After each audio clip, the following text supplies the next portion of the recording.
भारत माता की, भारत माता की। नमस्कार। केम छो?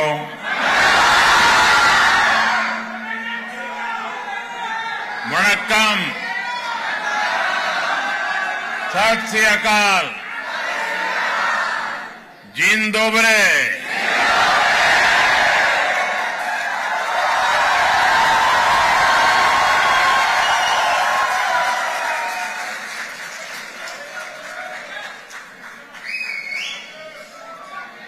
ये नजारा वाकई अद्भुत है और आपका ये उत्साह भी अद्भुत है। मैं जब से यहां पैर रखा है, आप थकते ही नहीं है। आप सभी पोलैंड के अलग अलग हिस्सों से आए हैं। सबकी अलग अलग भाषाएं हैं, बोलियां हैं, खान पान है, लेकिन सब भारतीयता के भाव से जुड़े हुए हैं।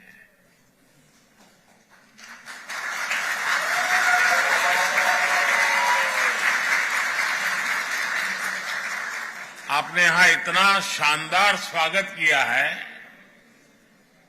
मैं आप सभी का, पोलैंड की जनता का इस स्वागत के लिए बहुत आभारी हूं।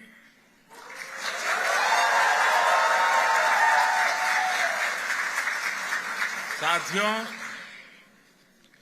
पिछले एक हफ्ते से भारत के मीडिया में आप ही लोग छाए हुए हैं।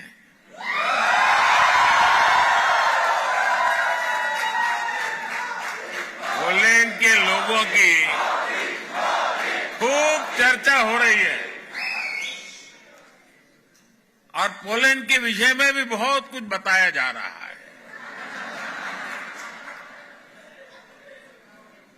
और एक हेडलाइन और भी चल रही है और मीडिया में बताया जा रहा है कि 45 साल बाद भारत का कोई प्रधानमंत्री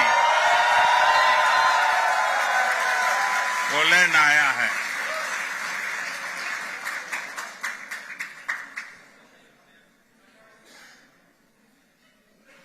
बहुत सारे अच्छे काम मेरे नसीब में ही है।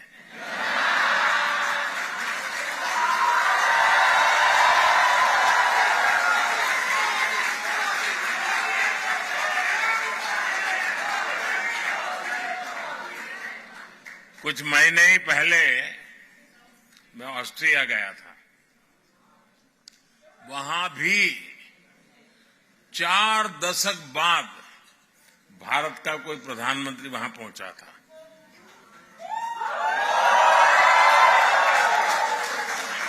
ऐसे कई देश हैं जहां दशकों तक भारत का कोई प्रधानमंत्री पहुंचा नहीं है।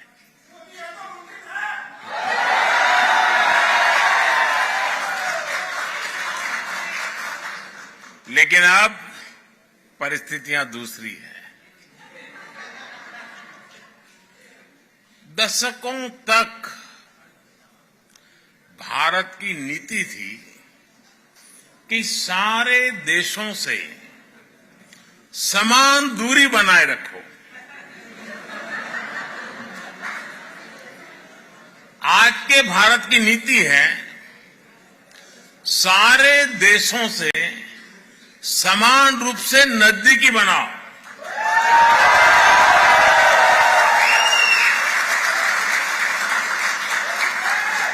आज का भारत सबसे जुड़ना चाहता है। आज का भारत सबके विकास की बात करता है। आज का भारत सबके साथ है, सबके हित की सोचता है।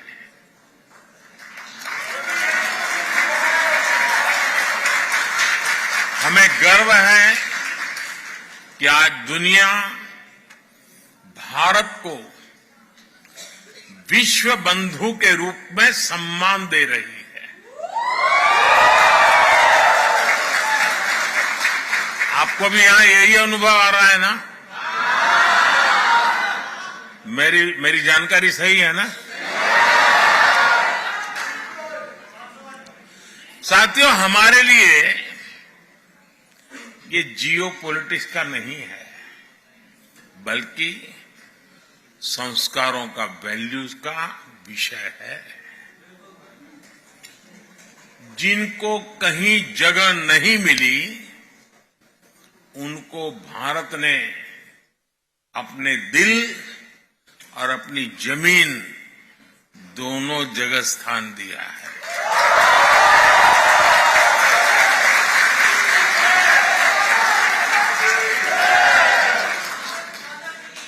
ये हमारी विरासत है, जिस पर हर भारतीय गर्व करता है। पोलैंड तो भारत के इस सनातन भाव का साक्षी रहा है।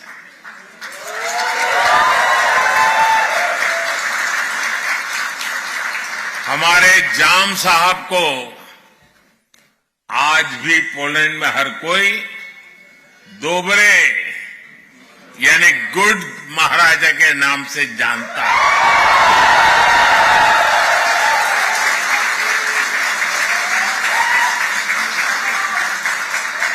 वर्ल्ड वॉर II के दौरान जब पोलैंड मुश्किलों से घिरा हुआ था, जब पोलैंड की हजारों महिलाएं और बच्चे शरण के लिए जगह जगह भटकते थे, तब जाम साहब दिग्विजय सिंह, रंजीत सिंह जाडेजा जी आगे आए।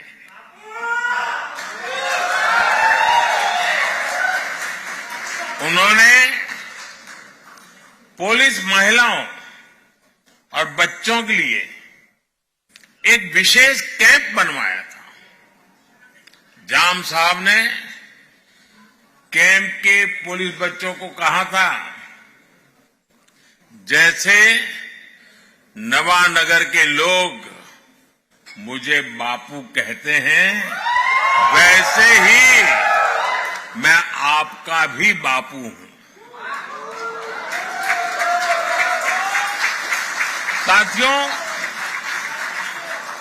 मेरा तो जाम साहब के परिवार से काफी मिलना जुलना रहा है। मुझ पर उनका अपार स्नेह रहा है। कुछ महीने पहले भी मैं वर्तमान जाम साहब से मिलने गया था। उनके कमरे में पोलैंड से जुड़ी एक तस्वीर आज भी है, और मुझे ये देखकर अच्छा लगता है कि जाम साहब के बनाए रास्ते को पोलैंड ने आज भी जीवंत रखा है।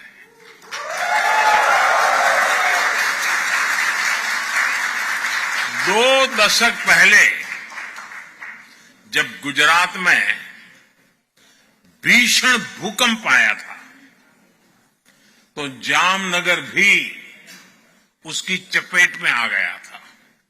तब पोलैंड सबसे पहले मदद के लिए पहुंचने वाले देशों में से एक था।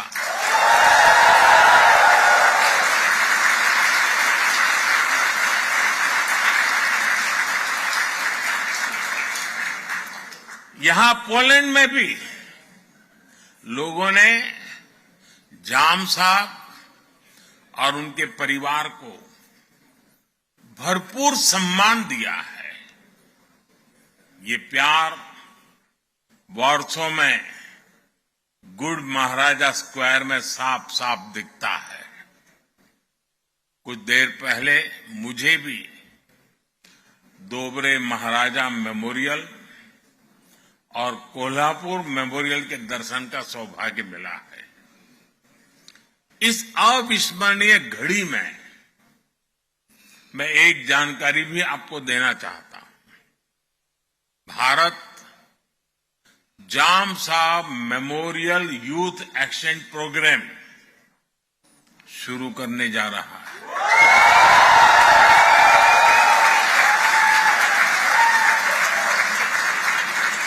इसके तहत भारत 20 पोलिश युवाओं को हर साल भारत आने के लिए आमंत्रित करेगा।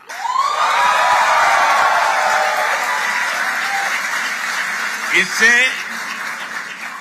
भारत के बारे में पोलैंड के युवाओं को और ज्यादा जानने का मौका मिलेगा। साथियों, यहां का कोल्हापुर मेमोरियल भी कोल्हापुर के महान राजघराने के प्रति पोलैंड की जनता का श्रद्धाभाव है, एक ट्रिब्यूट है।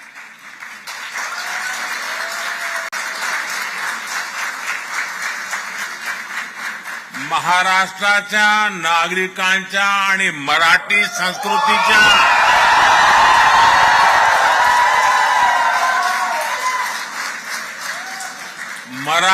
संस्कृतीच्या प्रती पोलंडचे नागरिकांनी व्यक्त केलेला हा सन्मान आहे।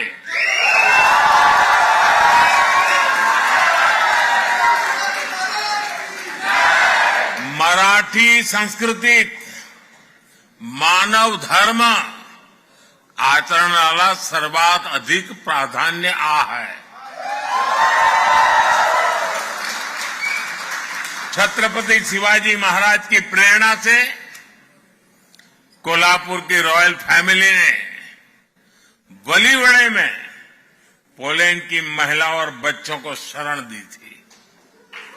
वहां भी एक बहुत बड़ा कैंप बनाया गया था।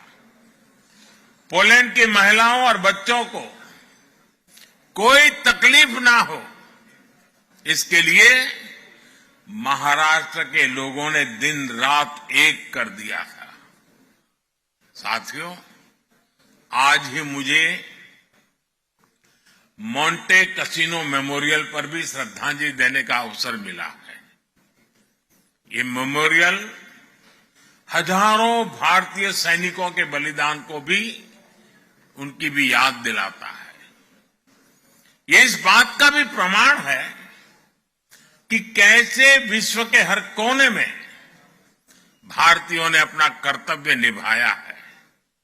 साथियों, 21वीं सदी का आज का भारत अपनी पुरानी वैल्यूज, अपनी विरासत पर गर्व करते हुए विकास के रास्ते पर आगे बढ़ रहा है।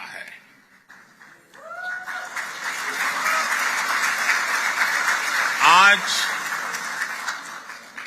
दुनिया भारत को उन खूबियों के कारण जानती है जिसे भारतीयों ने सारी दुनिया के सामने साबित करके दिखाया है।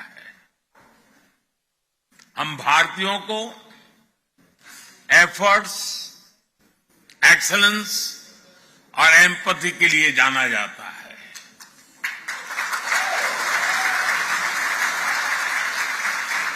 हम दुनिया में जहां भी जाते हैं, हम भारत के लोग मैक्सिमम एफर्ट्स करते दिखाई देते हैं। एंटरप्रेन्योरशिप हो,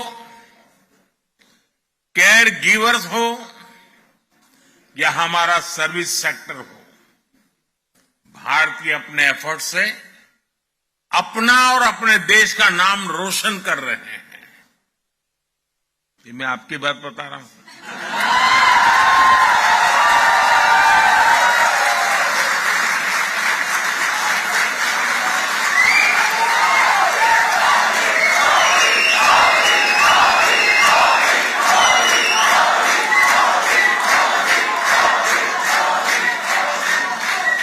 आपको लगता होगा कि मैं किसी तीसरे देश की बात कर रहा हूं।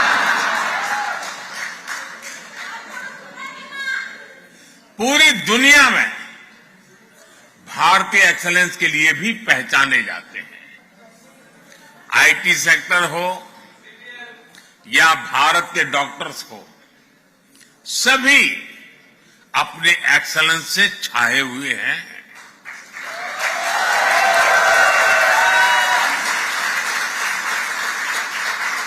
और कितना बड़ा ग्रुप तो मेरे सामने ही मौजूद है।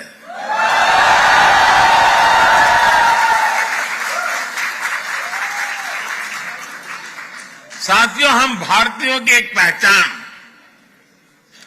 एम्पैथी भी है।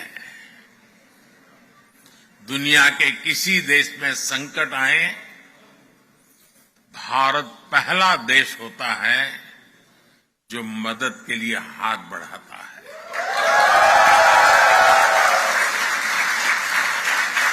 कोविड आया, 100 साल की सबसे बड़ी आपदा आई, तो भारत ने कहा ह्यूमैनिटी फर्स्ट। हमने दुनिया के 150 से ज्यादा देशों को दवाइयां और वैक्सीन भेजी। दुनिया में कहीं भी भूकंप आता है, कोई प्राकृतिक आपदा आती है, भारत का एक ही मंत्र है, ह्यूमैनिटी फर्स्ट।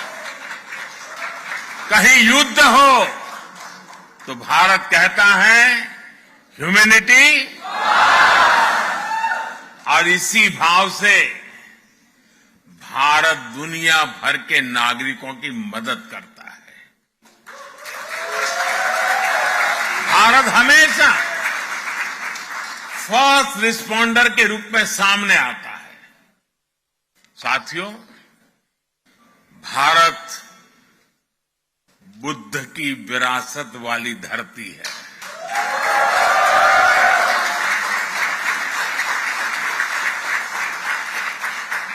और जब बुद्ध की बात आती है तो जो युद्ध नहीं, शांति पर विश्वास करती है।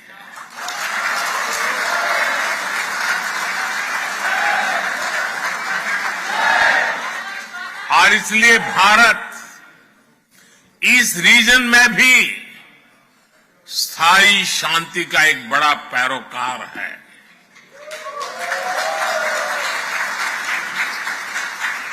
भारत का मत एकदम साफ है,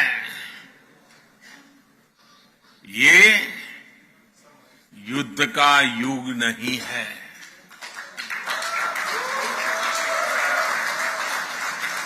ये उन चुनौतियों से निपटने के लिए एकजुट होने का समय है, जिनसे मानवता को सबसे बड़े खतरे हैं।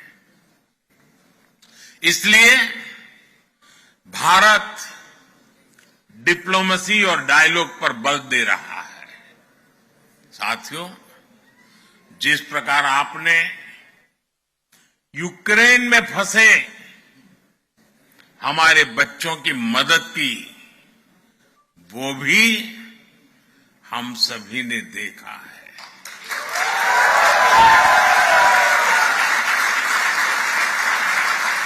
आपने उनकी बहुत सेवा की थी। आपने लंगर लगाए, आपने अपने घर के दरवाजे खोले, अपने रेस्तरां खोल दिए। पोलैंड की सरकार ने तो वीजा जैसे बंधनों को भी हमारे स्टूडेंट्स के लिए हटा दिया था।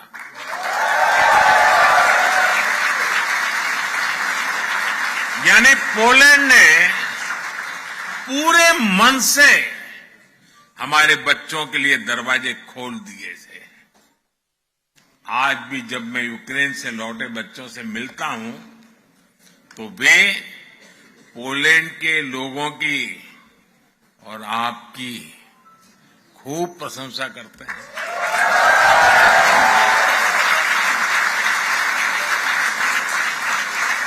और इसलिए आज मैं यहां 140 करोड़ भारतीयों की तरफ से आप सभी का, पोलैंड के लोगों का अभिनंदन करता हूं। मैं आपको सैल्यूट करता हूं।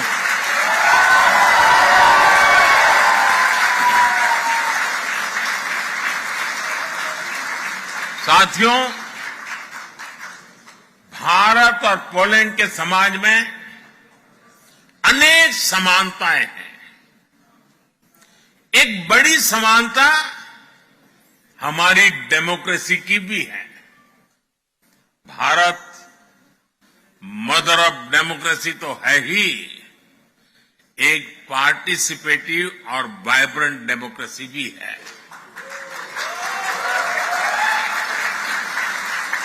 भारत के लोगों का डेमोक्रेसी पर अटूट भरोसा है। ये भरोसा हमने हाल के चुनावों में भी देखा है।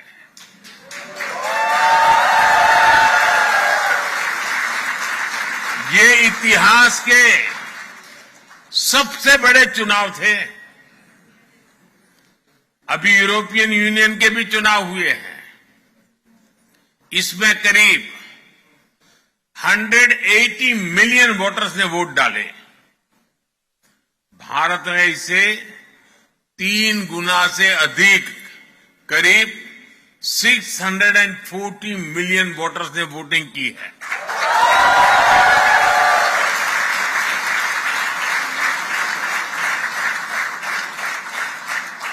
भारत के इन चुनावों में हजारों पॉलिटिकल पार्टी ने हिस्सा लिया।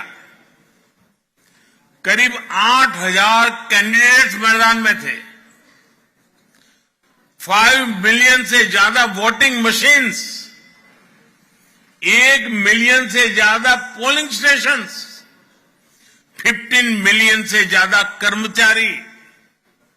इस स्केल का मैनेजमेंट, इतनी एफिशिएंसी और चुनाव पर इस लेवल का ट्रस्ट, ये भारत की बहुत बड़ी ताकत है।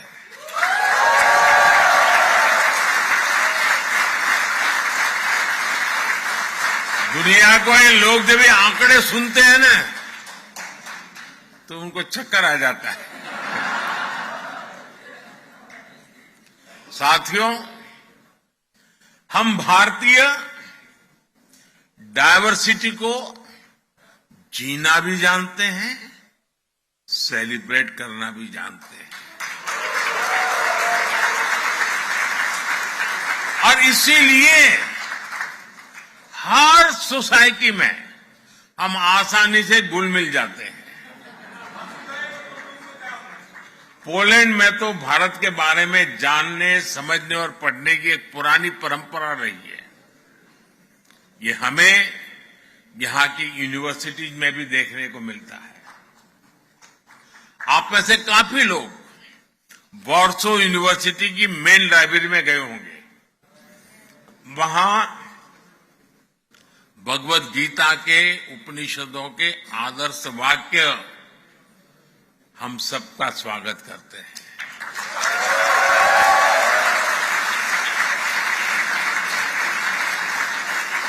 तमिल हो, संस्कृत हो, ऐसी अनेक भारतीय भाषाओं को पढ़ने वाले यहां अनेक लोग हैं। यहां की बेहतरीन यूनिवर्सिटीज में इंडिया स्टडीज से जुड़ी चेयर्स है। पोलैंड और भारतीयों का एक कनेक्ट कबड्डी से भी है।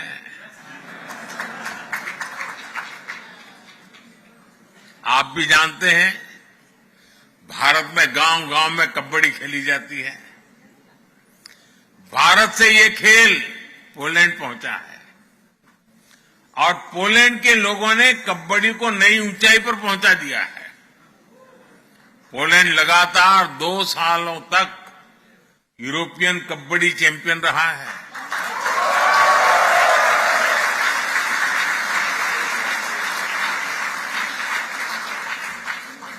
मुझे बताया गया है कि 24 अगस्त से एक बार फिर कबड्डी की चैंपियनशिप होने जा रही है और पहली बार पोलैंड इसकी मेजबानी कर रहा है।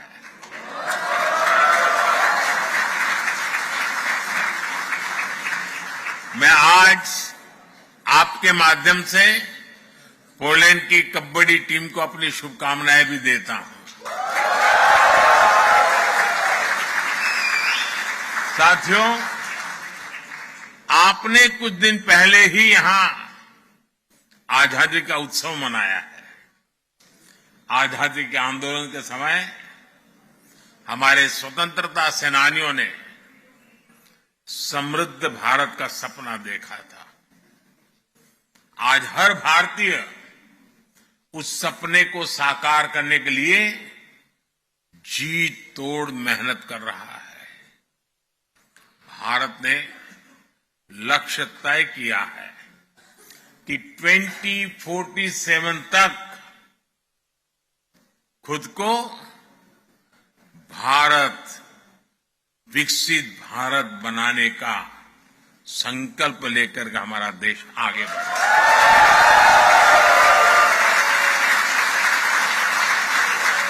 इसलिए आज का भारत अभूतपूर्व स्केल, स्पीड और सॉल्यूशंस पर काम कर रहा है। भारत में किस स्केल और स्पीड पर आज परिवर्तन आ रहा है, ये सुनकर आपको भी गर्व होगा। सुनाऊं?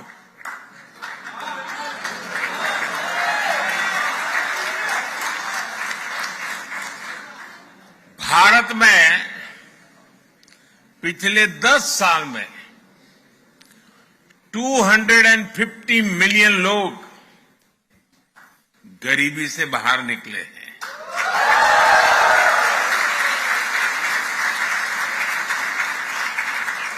और 250 मिलियन मतलब ये संख्या फ्रांस, जर्मनी और यूके की टोटल पॉपुलेशन से भी ज्यादा है।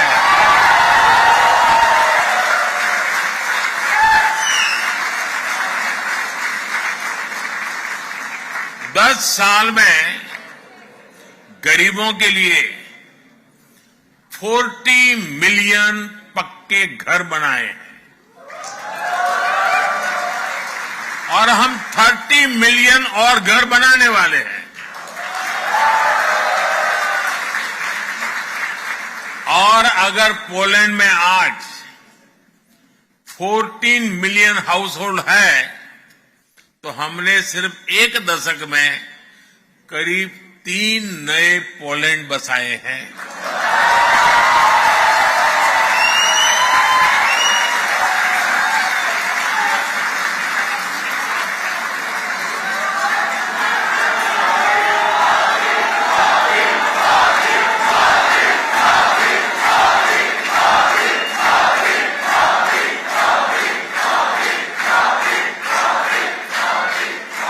फाइनेंशियल इंक्लूजन को तो हम नेक्स्ट लेवल पर ले गए हैं।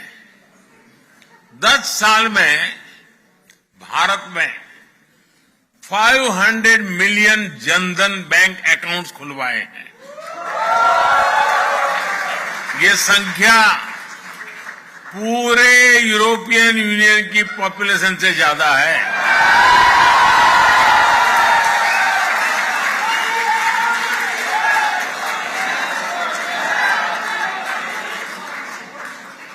यूरोपियन यूनियन की पॉपुलेशन के बराबर ही हर रोज भारत में यूपीआई से डिजिटल ट्रांजैक्शन होता है।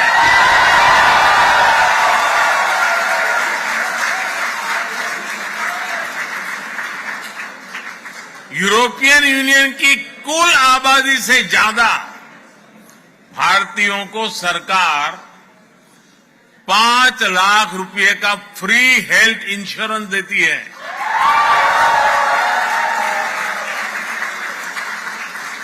पिछले एक दशक में भारत में ब्रॉडबैंड यूजर्स की संख्या भी 60 मिलियन से बढ़कर 940 मिलियन से ज्यादा हो चुकी है। यानी यूरोप और यूएसए की पॉपुलेशन को मिला दे करीब उतने लोग आज भारत में ब्रॉडबैंड का यूज करते हैं। बीते दशक में करीब 7 lakh kilometre 7 lakh kilometre optical fibre बिछाया गया है। ये हमारी पृथ्वी के चारों ओर 70 बार चक्कर लगाने जितना है।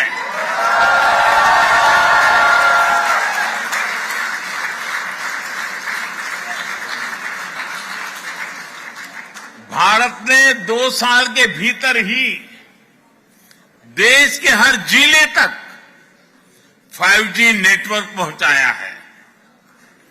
अब हम made in India 6G network पर काम कर रहे हैं।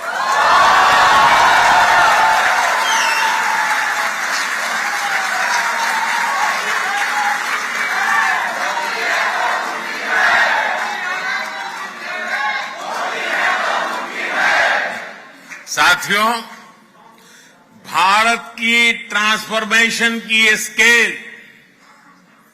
पब्लिक ट्रांसपोर्ट में भी दिखती है। 2014 में भारत के 5 शहरों में ऑपरेशनल मेट्रो थी। आज 20 शहरों में ऑपरेशनल मेट्रो है।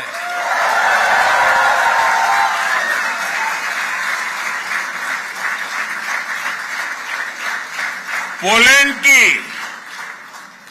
1/3 पॉपुलेशन जितने लोग आज रोजाना मेट्रो ट्रेन से सफर करते हैं।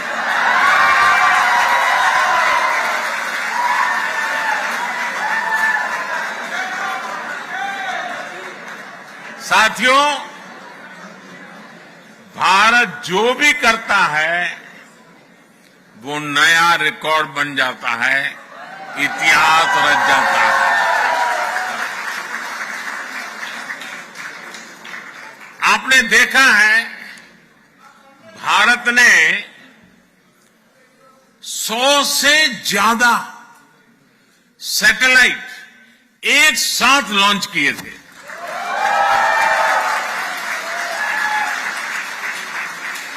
ये भी अपने आप में एक रिकॉर्ड है। अभी 2 दिन बाद 23 अगस्त को ही नेशनल स्पेस डे है। आप भी जानते हैं, याद है ना? क्या याद है?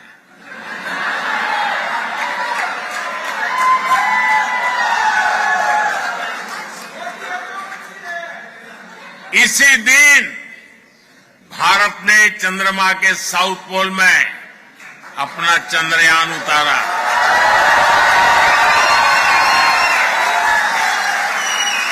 जहां कोई देश नहीं पहुंच पाया, वहां भारत पहुंचा है और उस स्थान का नाम है, उस स्थान का नाम है, उस स्थान का नाम है भारत। दुनिया का तीसरा बड़ा स्टार्टअप इकोसिस्टम है।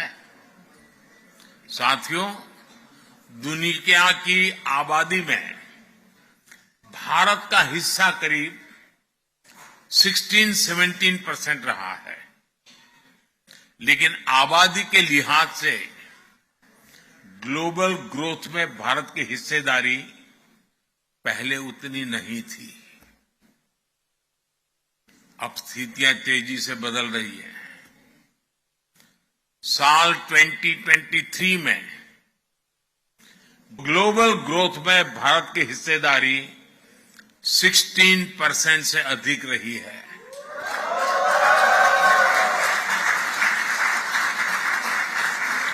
आज दुनिया की हर एजेंसी, हर संस्था भारत के शानदार फ्यूचर की भविष्यवाणी कर रही है। और ये एस्ट्रोलॉजर नहीं है, ये आंकड़ों के हिसाब से हिसाब लगाते हैं, जमीनी हकीकतों के आधार पर हिसाब लगाते हैं। अब भारत दुनिया की तीसरी बड़ी इकोनॉमी बनने से ज्यादा दूर नहीं है।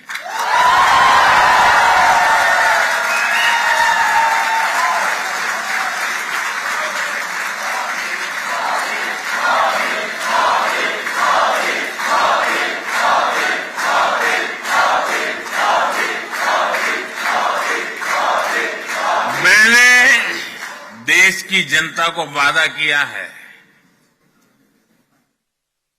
मेरे तीसरे टर्म में भारत तीसरे नंबर की इकोनॉमी बन के रहेगा।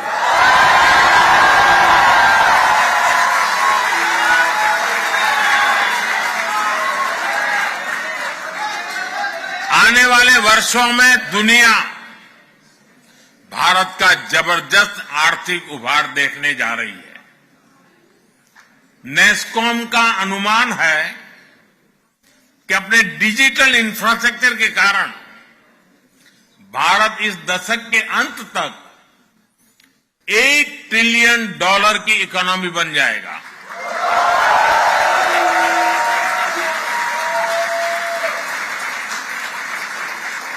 नेस्कॉम और बोस्टन कंसल्टिंग ग्रुप का आकलन है कि आने वाले 3-4 साल तक भारत का एआई मार्केट करीब 30-35% की स्पीड से ग्रो करेगा।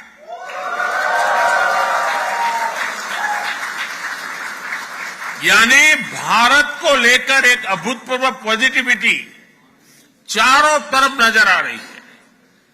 आज Bharat semiconductor mission, deep ocean mission, national green hydrogen mission, national quantum mission और एआई मिशन पर इसलिए काम कर रहा है ताकि आने वाले अनेक दशकों तक भारत बहुत आगे रहे।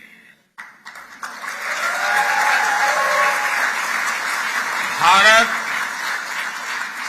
आने वाले कुछ वर्षों में अपना स्पेस स्टेशन स्थापित करने की भी तैयारी कर रहा है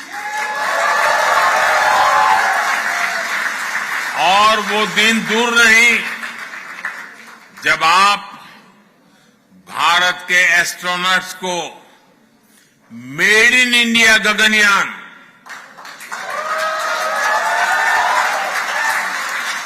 मेड इन इंडिया गगनयान से अंतरिक्ष में जाते हुए देखेंगे। साथियों, भारत का पूरा फोकस आज क्वालिटी मैन्युफैक्चरिंग और क्वालिटी मैन पावर पर है।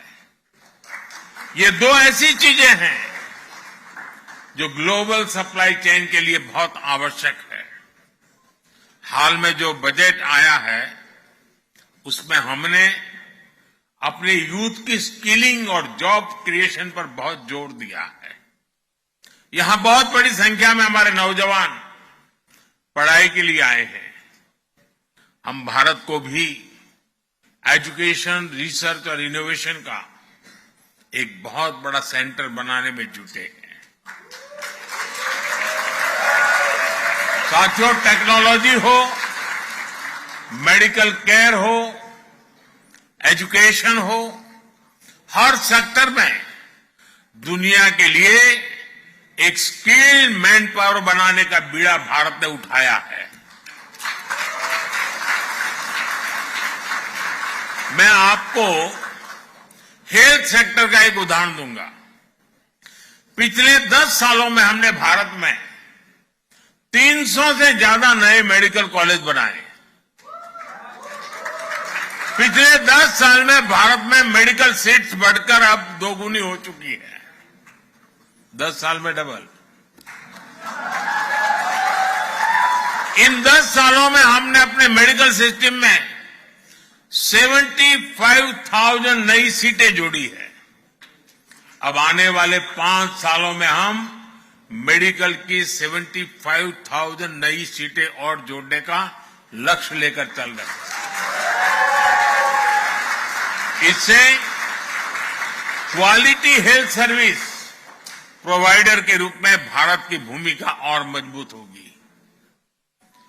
और हमारा तो दुनिया को एक ही संदेश है, वो दिन दूर नहीं, हम कहेंगे हील इन इंडिया।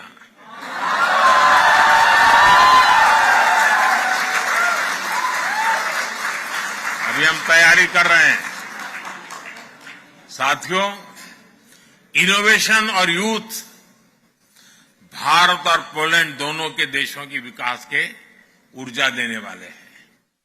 आज मैं एक बड़ी खुशखबरी लेकर आपके बीच आया हूं। भारत और पोलैंड दोनों देशों ने आपस में एक सोशल सिक्योरिटी एग्रीमेंट पर सहमति बना ली है।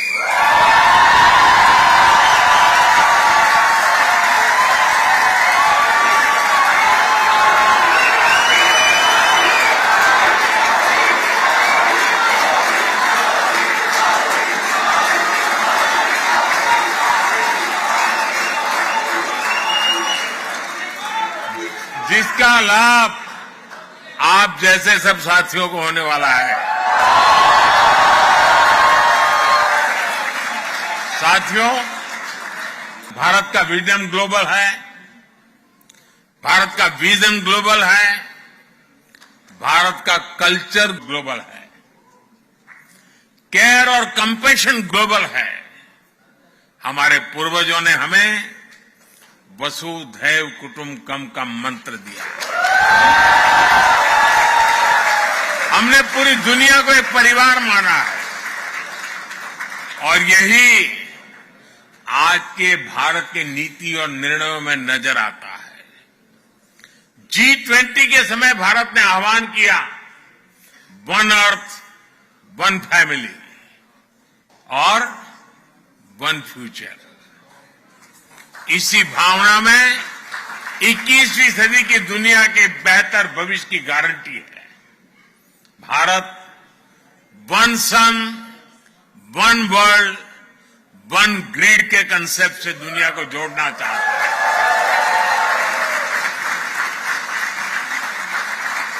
ये भारत ही है जो वन अर्थ, वन हेल्थ को स्वस्थ दुनिया की गारंटी मानता है। वन हेल्थ यानी होलिस्टिक वेलबींग पर हमारा फोकस होना चाहिए, जिसमें हमारे एनिमल्स हो, पेड़ पौधे भी हो, सबकी हेल्थ पर ध्यान दिया जाए।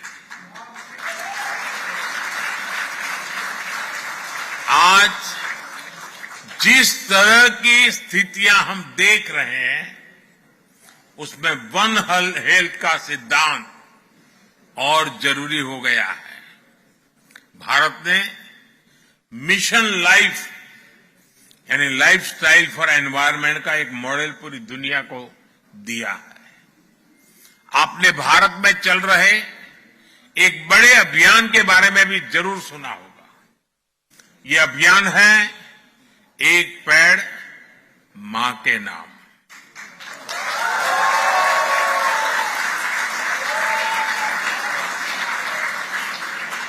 करोड़ों भारतवासी आज अपनी जन्मदाता मां के नाम पर पेड़ लगा रहे हैं और इससे धरती मां की भी रक्षा हो रही है। साथियों, इकोनॉमी और इकोलॉजी में बैलेंस आज भारत की प्राथमिकता है। ये भारत ही है जो डेवलप्ड नेशन और नेट जीरो नेशन ये दोनों संकल्प एक साथ लेकर आगे बढ़ रहा है। भारत ग्रीन फ्यूचर के लिए 360 डिग्री अप्रोच पर काम कर रहा है।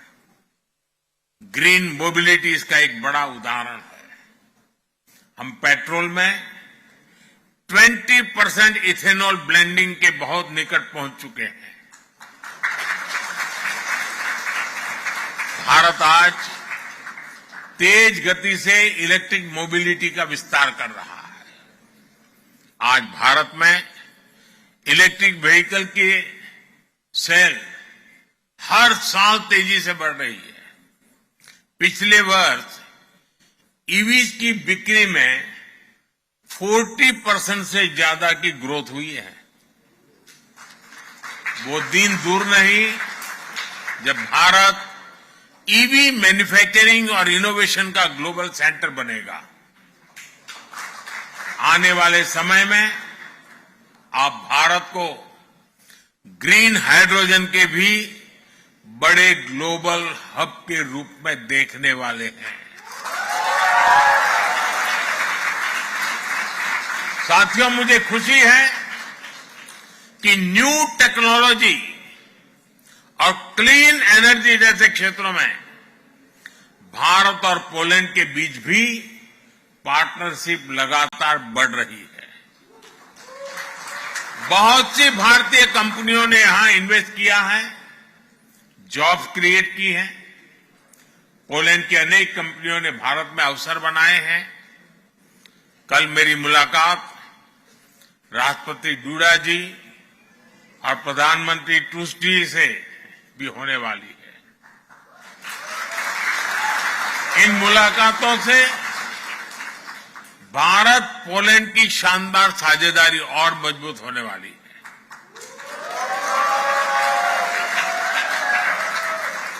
प्रधानमंत्री टूस्क तो भारत के बहुत अच्छे मित्र हैं। जब वे यूरोपियन काउंसिल के अध्यक्ष थे तब भी मेरी कई बार उनसे मुलाकात हो चुकी है।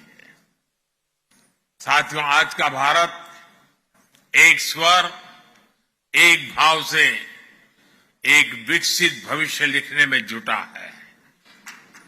आज भारत अवसरों की धरती है।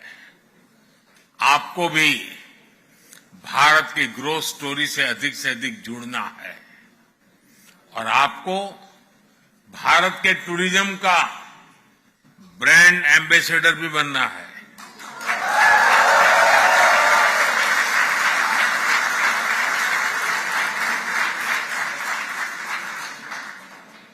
मतलब क्या करेंगे?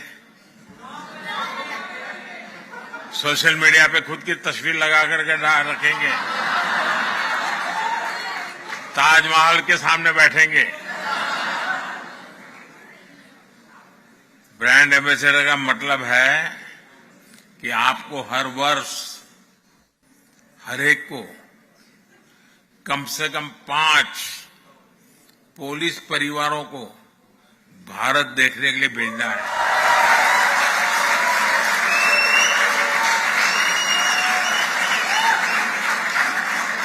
करेंगे? इतना तो होमवर्क देना चाहिए ना मुझे।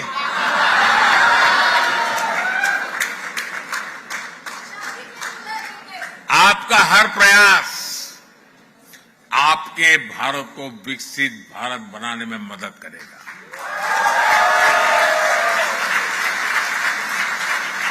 साथियों, एक बार फिर यहां आने के लिए, इस शानदार स्वागत के लिए मैं आप सभी का आभार व्यक्त करता हूं। मेरे साथ बोलिए, भारत माता की, भारत माता की, भारत माता की। बहुत बहुत धन्यवाद।